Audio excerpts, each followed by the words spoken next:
इस वीडियो में हम चर्चा करने वाले हैं एक नए फॉर्मेट की, और वो है एप्लीकेशन। एप्लीकेशन का फॉर्मेट क्या होना चाहिए एग्जाम में। एग्जाम के पॉइंट ऑफ व्यू से मैं मानता हूं कि आपको जरूरत है इस फॉर्मेट की, क्योंकि ये फॉर्मेट बिल्कुल जैसे मैंने प्रीवियस जो आपका वीडियो रहा लेटर के संबंध में मैंने बताया था कि ये फॉर्मेट सीबीएसई के द्वारा या मैक्सिमम स्टेट बोर्ड्स, अधिकतर स्टेट बोर्ड्स इसी को रिकमेंड करते हैं। तो वो अप्रूव्ड है, इसलिए आप ऐसा समझ सकते हो कि ये आपके लिए बेहतर रहेगा कि आप इसी फॉर्मेट को यूज करो एग्जाम के दौरान। लेकिन लेटर में और एप्लीकेशन में थोड़ा सा अंतर है, इसलिए मैंने एप्लीकेशन के लिए अलग से वीडियो बनाया। तो पहले तो वही बात, जो इसको लेटर को भेज रहा है, जो सेंडर है, उसका एड्रेस और डेट। मैंने लास्ट टाइम आपको वीडियो में बताया था कि डेट आप एक साथ भी लिख सकते हो या अलग भी कर सकते हो, उसमें गैप भी दे सकते हो। तो ये आपको याद रखना है, सेंडर का एड्रेस आपको लिखना है। अगर आप सेंडर का एड्रेस नहीं लिखते हो तो आपको याद होगा कि आपका लेटर यहाँ से शुरू होगा, यहाँ से जिसको आप लिख रहे हो एप्लीकेशन, वो किस तरह से आपने याद होगा, आपने स्कूल स्कूल के लिए या प्रिंसिपल के लिए आपने जब एप्लीकेशन लिखा होगा तो इस तरह से लिखा होगा, टू द हेड मास्टर या टू द प्रिंसिपल। तो टू से स्टार्ट करते थे हम लोग। तो यहाँ से भी करोगे, मार्क्स मिलने के चांसेस है, बट मैंने बताया ना, नया फॉर्मेट है कि आप पहले सेंडर का एड्रेस लिखो।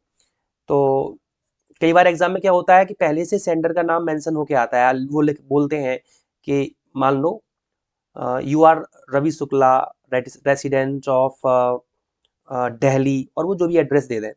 तो क्या होगा कि जब वो मेंशन कर रहे हैं कि आप रवि शुक्ला हो, फला जगह के रहने वाले हो, तो वो फिर आपको एप्लीकेशन में जरूरी हो जाता है कि आप उसको लिखो, उसको लिखना जरूरी हो जाता है अगर उन्होंने बताया है तो। और वो सीधा लिख दें कि राइट एन एप्लीकेशन फॉर, और जो भी बात है, तो फिर सीधा उन्होंने लिख दिया छोटी सी लाइन में, तो फिर आप भी टू से स्टार्टिंग कर सकते हो।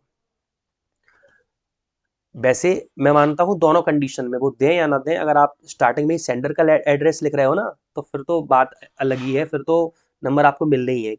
और मैंने बताया अगर ये नाम वो नहीं दे रहे हैं तो आप इमेजिन करके इमेजिनरी भी कुछ लिख सकते हो, चल जाएगा। दूसरा, आपको ऊपर सेंडर की एड्रेस में और ये जो दूसरा जो रिसीवर का एड्रेस है, उसमें आपको गैप देना है एक लाइन का, फिर आपको शुरू करना है टू से। तो लेटर में ये हमने टू का जिक्र नहीं किया था, हालांकि उसमें लिख दिया जाए तो गलत नहीं है, फिर भी आपको एप्लीकेशन में टू जरूर लिखना है। ये मैक्सिमम टाइम चलता है, आपने देखा होगा, to the head master, to the principal, इस तरह से हम लिखते आए हैं। तो यहाँ पे आप लिखोगे तो अच्छा लगेगा। टू के बाद आपको, मैंने इसलिए इसको इरेज किया क्योंकि मैं बताना चाहता था, दिखाना चाहता था आपको, टू के बाद आपको एक कॉमा जरूर लेना है यहाँ पे। टू कैपिटल होना चाहिए, ये कैपिटल स्मॉल का जरूर याद रखें पूरे एग्जाम के दौरान। डिस्ट्रिक्ट कलेक्टर्स नेम लिखा जा सकता है, या सीधा आप ये लिख दो डिस्ट्रिक्ट कलेक्टर, और वो स्टेट, वो सॉरी, उस डिस्ट्रिक्ट का नाम जिसके लिए आप लिख रहे हो लेटर। क्योंकि एक बड़े पदाधिकारी का आप नाम ना भी लिखें, केवल पद का नाम लिख दें, तो उससे भी चल जाता है। ऑफिस का एड्रेस, सिटी और पिन कोड, तो ये हो गया रिसीवर का एड्रेस, तो ये हो गया। फिर एक लाइन का गैप दिया। अब ये इंपॉर्टेंट बात आती है सब्जेक्ट की। ये अंतर है लेटर में और एप्लीकेशन में, आपको सब्जेक्ट जरूर लिखना है। सब्जेक्ट कितना बड़ा होना चाहिए वो आपको याद रखना है। ये लगभग 5 to 6 वर्ड का हो सकता है, इतना चल जाएगा। इससे ज्यादा बड़ा दो दो लाइन का मतलब सब्जेक्ट नहीं लिखना है, ज्यादा बड़ा नहीं लिखना है। छोटी सी लाइन में आप उसको बता दो, 3-4 लाइन में भी आप बता दो तो अच्छा है। सॉरी, 3-4 वर्ड्स यूज करो आप, या फिर 5 से 6 वर्ड यूज करो, इससे ज्यादा बड़ा नहीं होना चाहिए, चल जाएगा इतना। मैं मानता हूँ ये यहाँ तक लिख देना, यहाँ तक लिख देना इसे ठीक नहीं है, जैसे यहाँ तक आपने लिख दिया इतना बड़ा ठीक नहीं है, या फिर 2 लाइन का लिख दो, तब ठीक नहीं रहेगा।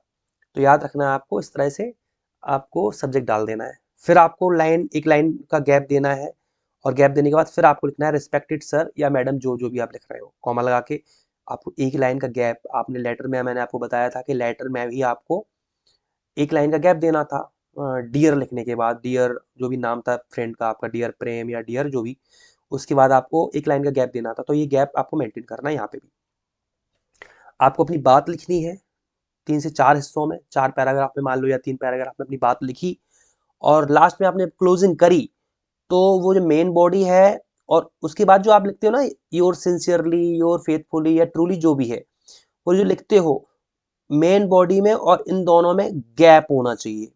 और योर सिंसियरली में और जो आपका नेम है इसमें भी एक लाइन का गैप होना चाहिए। इस लाइन को, इस गैप को मेंटेन करना है। ये वीडियो बनाया ही इसलिए गया है, और कुछ मैं नया नहीं बताने वाला हूँ। मैं ये इंपॉर्टेंट चीज़ बता रहा हूँ कि ये गैप आपको मेंटेन करना है। अगर आपने ये गैप नहीं बनाया ना, फिर दिक्कत हो जाएगी। दूसरी चीज़, इस चीज़ को मैं बता चुका हूँ लास्ट वीडियो में कि इस चीज़ को आपको इधर नहीं लिखना है। ये पुराना फॉर्मेट हुआ करता था, वर्तमान में आप इसको इसी तरफ लेफ्ट साइड ही लिखोगे।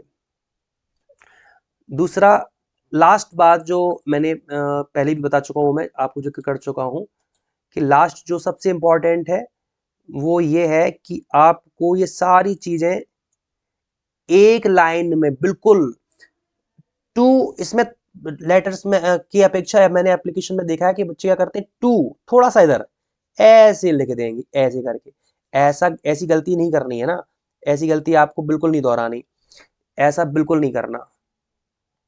तो टू यहाँ लिखा होना चाहिए। मैं इसको थोड़ा इरेज कर दूं ताकि आप कंफ्यूज ना हो थोड़े से, ठीक है। तो टू बिल्कुल ऐसा होना चाहिए,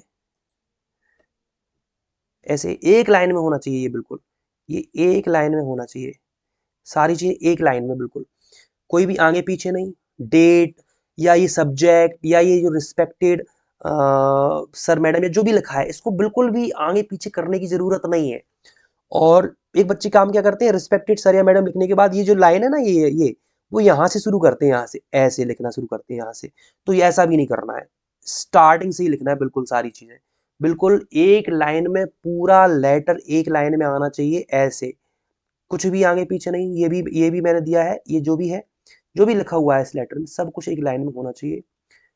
प्रॉपर गैप देना है, और स्टार्टिंग में आपको सेंडर्स एड्रेस और रिसीवर एड्रेस, ये दोनों ही उसका जिक्र करना है, तभी आप आगे उसमें कुछ जो भी बढ़ाना चाहो, जो भी लिखना चाहो, वो आगे लिखोगे। मुझे लगता है ये फॉर्मेट आप यूज करोगे तो आपको पूरे मार्क्स मिलेंगे एग्जाम में। वीडियो देखने के लिए thanks a lot for this one.